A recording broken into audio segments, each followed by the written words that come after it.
If you were to imagine the perfect tropical paradise, sunny skies, sparkling warm water and pristine beaches, Tuvalu is as close to it as anywhere on Earth.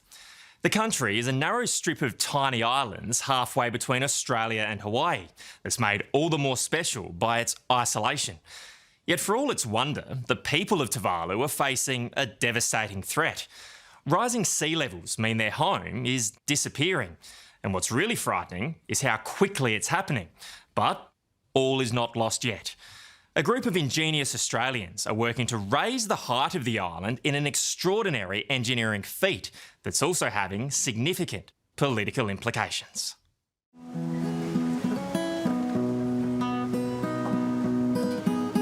It's the least visited country on Earth, but looking around, you have to wonder why. Everywhere you turn in Tuvalu looks like a postcard. There are no mountains, no hills, no rivers. And all we've got is the surrounding waters, the ocean. 11,000 people call this place home. It's a tropical paradise where life is full of simple joys. But behind their smiles, there's great sadness and fear. Because almost the entire country will be underwater within 50 years. For MP Seve Painu, watching his country disappear is heartbreaking. It's quite sad, really, and it's something that I'm deeply worried about. Your land consumed by the ocean you love. Yeah, that's the end of Tuvalu civilization, end of Tuvalu culture. That's something that we cannot comprehend. It's something James Lewis can't comprehend either. We're going to lose a nation, you know. If Tuvalu goes, who's next? And how can we consciously let this happen? The coastal engineer is from the Gold Coast, but Tuvalu has become his second home. He spent the best part of 4 years here, contracted by the United Nations to try to protect the country from rising sea levels. Why is Tuvalu so vulnerable? It's because of its low-lying nature. You're just half a metre, 1 metre above the sea. You're floating on a raft, basically, but it's made out of sand. So when the tide comes up through the island, just because it's so low and so close to the edge of the ocean. Like everyone who lives here, James knows the closeness to the ocean is what makes this place beautiful. But it's also why the country doesn't stand a chance during king tides. Every time the tide rises to more than 1.5 metres, you better get your gumboots because this pocket of paradise turns into a flood zone. The crazy thing is that this is not from rain or waves coming over, this is water coming up through the island. The island's porous, so because the tide's so high, it's coming up through the water table, bubbling up through the road, bubbling up through the island and through people's houses. We're looking at homes and families cut off. That's right, this is the main road to access between the north and the south of the island. My house is over there, I can't get through at the moment until the tide goes down. It's crazy. But how often does this happen? Close to this tide, we'll probably get monthly now, from now on in. When it rains on top of this, it all adds up. So, you know, this is a bluebird day and we're knee-deep in water. Viola Meko's house sits right in the middle of the main island, as far from the ocean as possible. But still, this is her front yard during a king tide. Living like this is really hard. It damages the house. Sometimes it damages especially the bikes and the cars, because it's corrosive, the seawater. Are you worried you're going to lose your home? I am worried. I know these houses have the septic tanks underneath it, and every time the water comes up, if you think about it standing inside the water that you know is contaminated, it's usually not very good way to live, especially with my baby around. What Vi worries about the most is the frightening future ahead for her little boy. She fears by the time Theo grows up, there will be hardly anything left of his homeland. James Lewis knows full well it's a valid concern. How much worse is it going to look? Well, this is 2060, just under normal tides. No waves, no storms. 50% of the island we're on would be underwater on monthly, daily high tides. It's not long at all. No. We extend that out to 2100 and we're looking at 95% of this island is underwater just by daily tides. That's without storms and anything else. It's an unfathomable forecast for the people of Tuvalu, but remarkably, they still have hope. Even though their country is one of the worst hit by rising sea levels, it's also becoming the best example of how the problem can be solved. James came here as an engineer, but he'll leave more like a saviour. He's helped build the first stage of an incredible project to quite literally keep the main island afloat. We're keeping a country going, you know. This is the first stage of the grand plan. 7.5 hectares of new land built from the ocean up.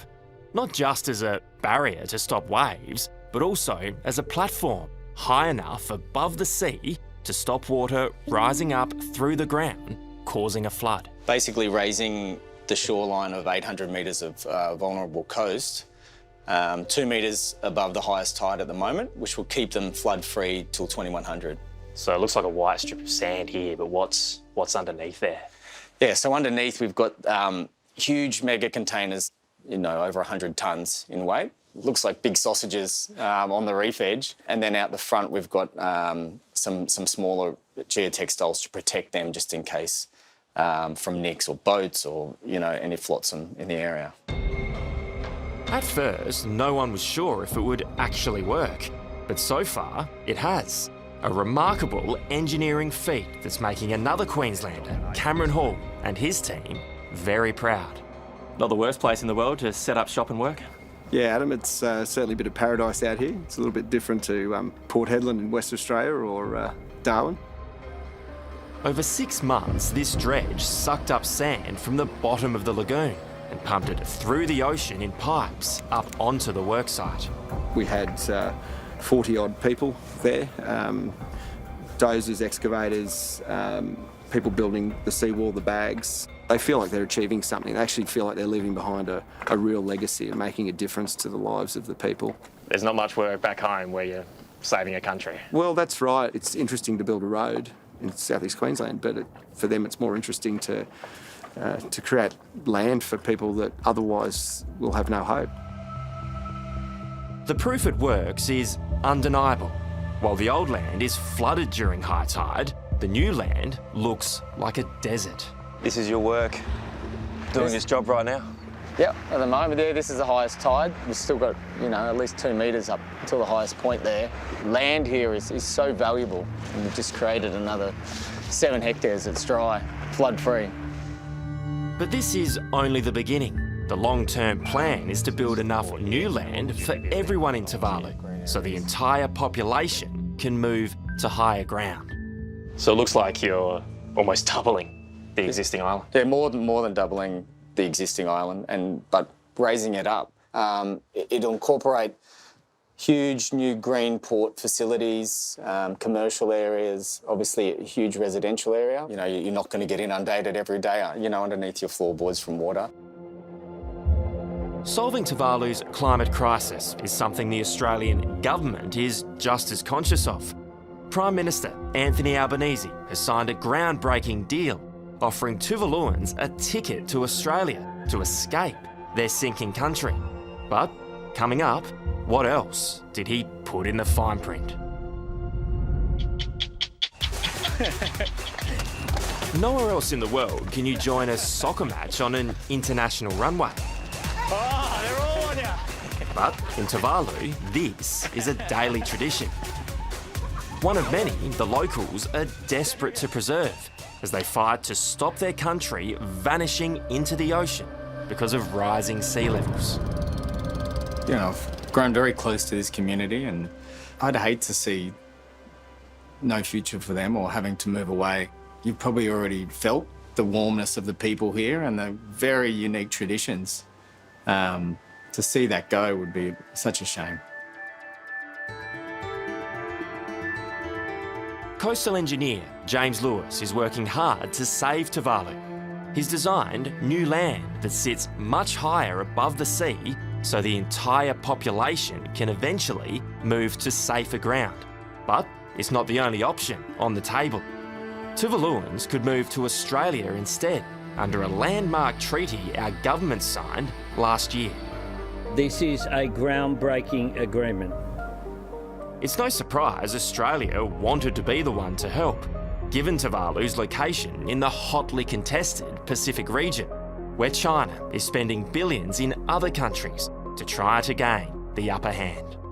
It is the most comprehensive agreement any Australian government has entered into with a Pacific country. From our side, we're very happy to have you here, Minister, and welcome. Foreign Minister Penny Wong nutted out the deal with members of Tuvalu's government, including Seve Painu, who was then the Climate Minister. We rely so much on our waters, yet it is also our enemy, posing a big danger and risk to the existence of Tuvalu going forward. The treaty offers a way out, allowing up to 280 Tuvaluans a year to move to Australia. It doesn't sound like many, but Seve says it doesn't matter, because fleeing overseas is the last resort. I don't think there would be many that want to go. Our culture is Tuvalu, and therefore we would like to maintain our culture in Tuvalu rather than taking it away and leaving it somewhere else. The most interesting thing about the treaty has nothing to do with climate change and everything to do with China. When the deal was signed last year, it stopped Tuvalu making security and defence agreements with other countries without Australia's permission. That gave our government the extraordinary power to block any future alliance between Tuvalu and Beijing. Tuvalu's view is to take that out, but Australia put that into the document. We were really running out of time, and it didn't allow a proper opportunity for vetting the entire document. You were rushed. There was limited time available for us. We wouldn't like Australia or any other country for that matter to determine our own fate, and especially in terms of security purposes. Did we, as a country, just try to slip that in? No, look, nothing was... No, not at all. I mean, we had very open, frank and respectful discussions with Tuvalu. There was a suggestion that it was quite rushed. No, not at all, actually. I know Minister Seve well. I met with him when I was in Tuvalu. This was very comprehensively discussed between us and the government, and we were very upfront about what we were able to do, what we were putting on the table, and they were very clear about what they wanted as well. What Tuvalu wanted was a promise that Australia will help protect them from climate change or any other threat they might one day face, like a natural disaster or war. It's a small price to pay when you consider what we get in return.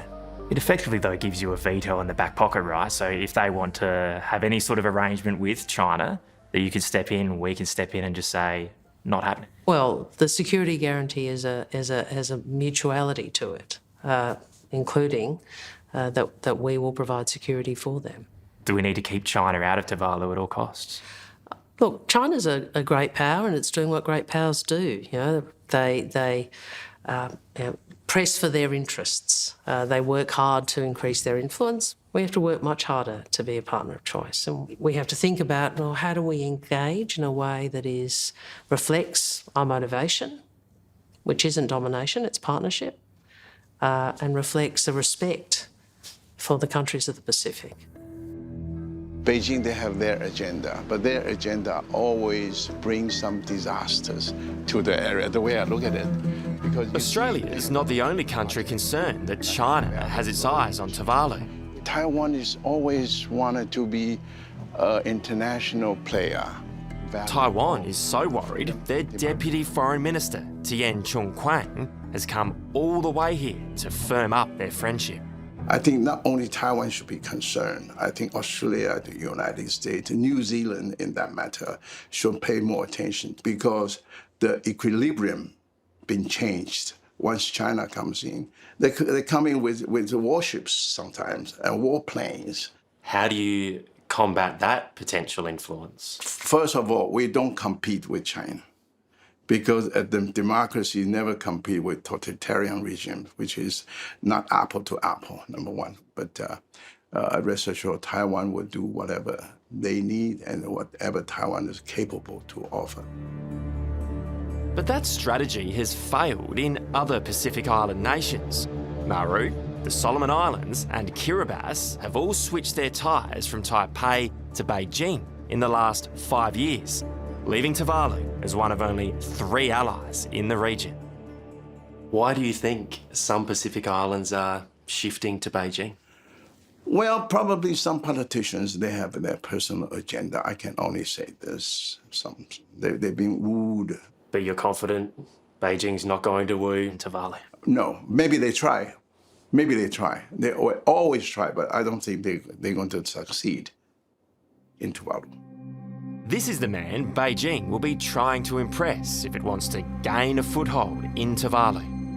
So, Prime Minister, this is Tuvalu Parliament? Yes, this is the chamber. The Prime Minister, Feleti Teo, who only got the job last month. Have you fielded offers from China to help? Well, not me. We haven't even contemplated any Beijing issues in our new administration, and we don't intend to do that so soon after we are in office. Longer term, can you rule it out entirely? Well, right now, we don't have any basis to contemplate that scenario. I'm sorry, but I have far more immediate development challenges to address. At the top of the PM's list is climate change. The Coastal Adaptation Project, designed and built by Australians, has a long way to go. So far, it's cost $55 million. Australia chipped in $2 million, and the rest came from Tuvalu and the Green Climate Fund, pool of donations from around the world. But Tuvalu will need much more to pull off the rest of the plan and build enough new land to move the entire population to higher ground. I don't think you can put a price on saving a country, can you? But how much is all that going to cost? It's going to be into billions. That's a lot of money. Where does it come from? Well, I will continue to plead to the good hearts of our development partners and international and regional organizations that do have the resources to help Tuvalu build its resilience against the impact of climate change. Expensive, yes, but it's been worth it, I think, as you see. And at the end of the day, it's a drop in the ocean to what you're saving, definitely. As exciting as it is to see phase 1 of his dream design now complete, the science isn't what drives James Lewis. He's in it for the giant smiles on these faces, knowing they'll have a home for generations to come. Why should Australians back home care about what happens here? Why shouldn't we? You know, we're going to lose a culture, something so precious. They're so close to us as far as, our Pacific neighbours. Can we stand by and watch this happen? I know I can't.